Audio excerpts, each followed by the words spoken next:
Hello all and welcome back to my channel. Today I am reviewing an independent film by Frank Palangi and it's called Warren County, and it's a 2026 film that has yet to be released to the public and it runs for 1 hour. So let's take a look at the trailer.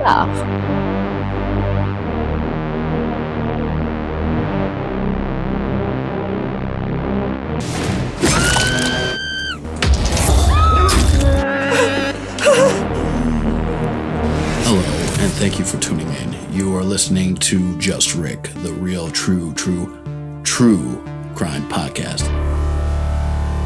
Helen, yeah, I'm here. And honestly, I can't believe it. The upstate region, specifically Warren County. Now, why are these guys preying on innocent people? We don't know. Definitely looking forward to dinner tomorrow.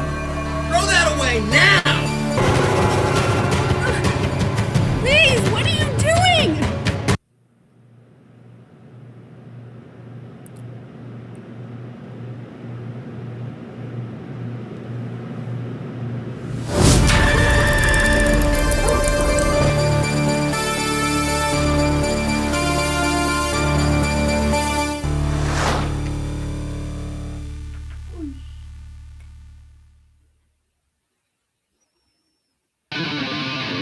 Perfect. It was perfect, and because of that, I can really just run all that through my AI, which means I don't really need you anymore. I don't need you.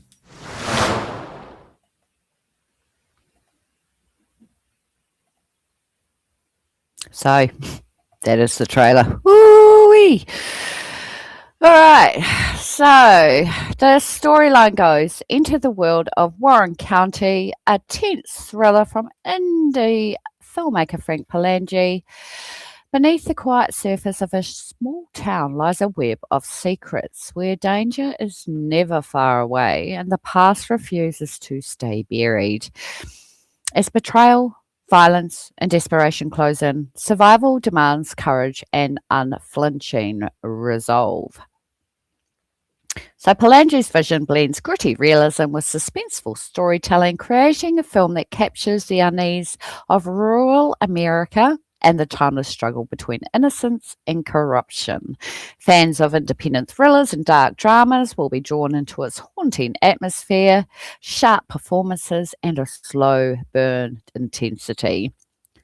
So in the town of Warren County, there's something sinister going on.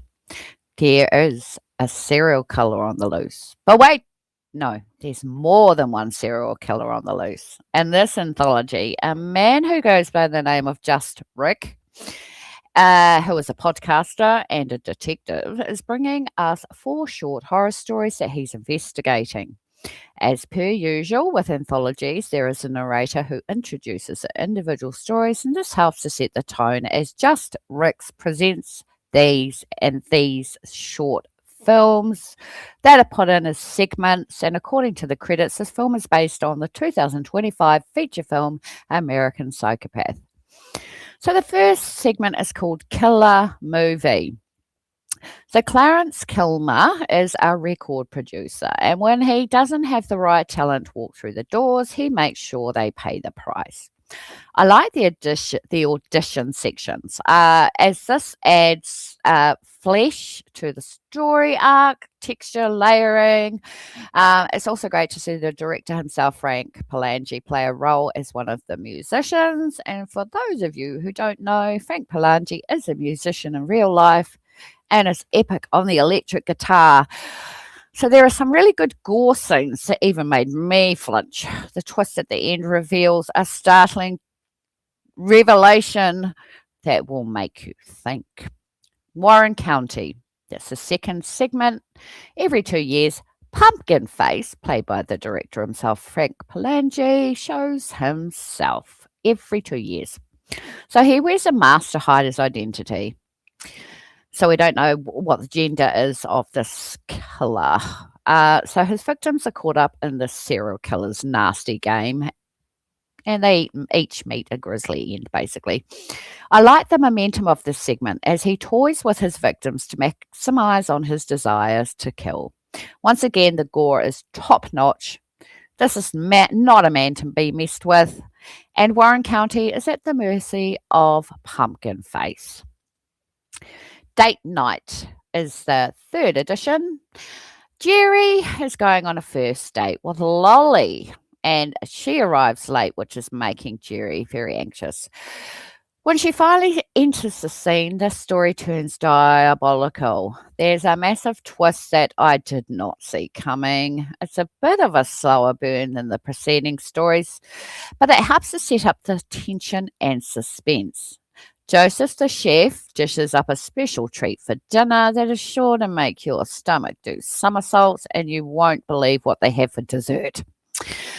So the fourth and final story is called Tooth Fairy Todd. So Stephanie is staying at an Airbnb, and she's been stalked by a maniac who likes to collect teeth, and he goes by the name of Tooth Fairy Todd, who is played again by Frank Palangi. He watches her as she goes about her normal evening, and this creep is waiting for the right moment to strike. What he does is monstrous, and he acts like he doesn't have a care in the world.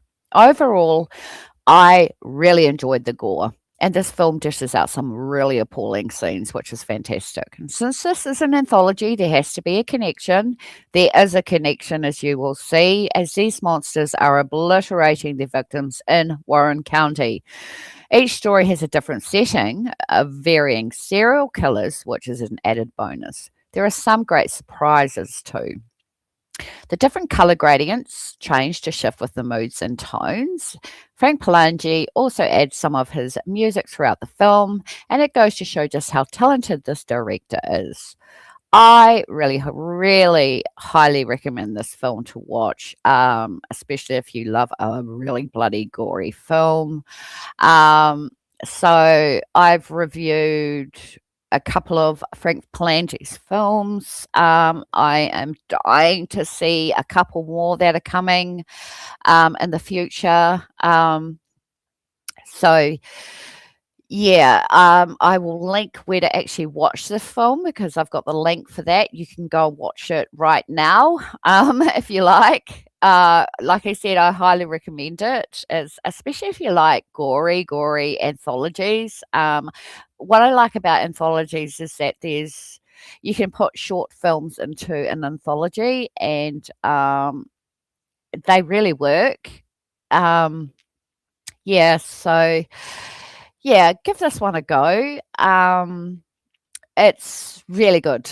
It's really riveting. I enjoyed it from the beginning to end. There's just some really great stuff happening in the film. So, yeah, like I said, I will link it in the description below. And until next time, stay safe out there. Take care and bye for now.